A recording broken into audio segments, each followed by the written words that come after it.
Inalis na ng Kamara ang contempt order laban kina Alice Go, Cassandra Ong at Tony Yang na pare-parehong dawit sa illegal na pogo. Pero ang dating hepe naman ng PIDEA pinakontempt naman ng Quadcom dahil naman sa investigasyon sa drug war. Nasa frontline balitang yan si Marian Enriquez.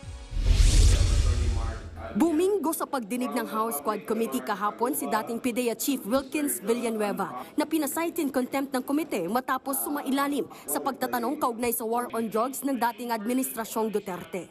Sinubukan pigain si Wilkins ng Quadcom kaugnay sa pag-interrogate niya dati kay Jed Pilapil C. Pero tingin ng mga mambabatas, umiiwas siya. Hindi ko kasi maalala na nakinausap ko siya. Basta ang alam ko, nasa opisina siya, Mr. Chair. Ayun And yung I problema. don't lie, Mr. Chair. You're not lying, you lie! Just a few minutes ago, I moved to cite in contempt General Wilkins. Pasensyaan po tayo dito. Si Jed C. ay ang asawa ng Chinese na si Alan C. na financier umano ng Shabu Lab na gumawa ng mahigit 300 milyong pisong halaga ng high-grade shabu noong 2004. Si Alan C. rin ay tauhan ni Michael Yang na naging economic advisor ni dating Pangulong Rodrigo Duterte. Pero dahil malapit na ang Pasko, nagkasundo ang mga mambabatas na saka na lang i-detain si Villanueva pagbalik ng sesyon sa January 13.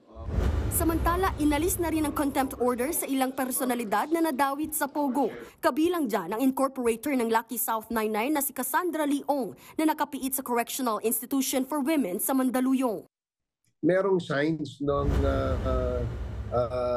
depression, itong si Cassie Ong at wala na sa tamang tiyempo, ika nga, And of course, nagpadala rin tayo ng psychiatrist to evaluate her. Apparently, hindi maganda yung findings ng psychiatrist.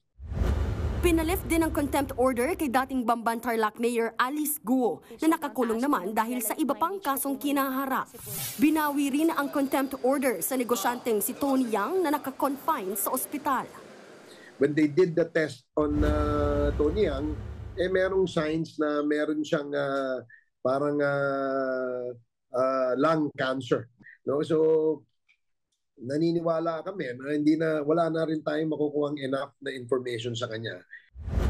Natanong naman ng Quadcom kung posible rin bang malift ang contempt order laban kay dating presidential spokesperson Harry Roque at sa asawa nito. Pero ang sagot ng komite, ayaw naman talaga natin na umabot tayo sa ganitong ganitong punto. It's just a matter of him cooperating. Nagbabalita mula sa Frontline, Marian Enriquez, News 5. Mga kapatid, Jiggy Manikad po, iba na ang may alam at may pakialam sa panahon ngayon. Para sa konkreto, kumpleto at komprehensibong balitaan sa Frontline, mag-follow at mag-subscribe sa social media pages ng News 5.